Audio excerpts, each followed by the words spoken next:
નમસ્કાર દર્શક મિત્રો, હું છું રૂપલ હુણેચિયા. સંપૂર્ણ ન્યૂઝમાં આપનું સ્વાગત છે. પાલનપુરની એક હોટેલમાં વકીલ વિરુદ્ધ એનડીપીએસના ખોટા કેસમાં ગુનાના આઈપીએસની સામે ગુનો નોંધાયો હતો. જે કેસમાં 5 વર્ષ બાદ ચુકાદો આવતા આઈપીએસને કોર્ટ દ્વારા દોષિત ઠેરવવામાં આવ્યા હતા, જેની સજા અંગે આજે ચુકાદો થશે.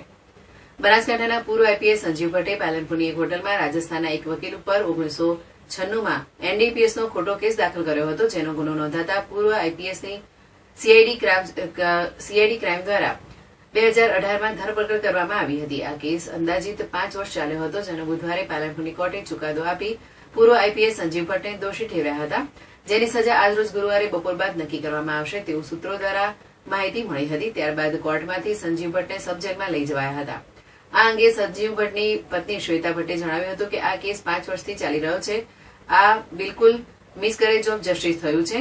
કાલે હું ડિટેલમાં માહિતી આપીશ. આમાં અમારો કોઈ રોલ ન હતો. આ કેસ પૂરો ખોટી રીતે બનાવેલો હોવાના આક્ષેપો કર્યા હતા.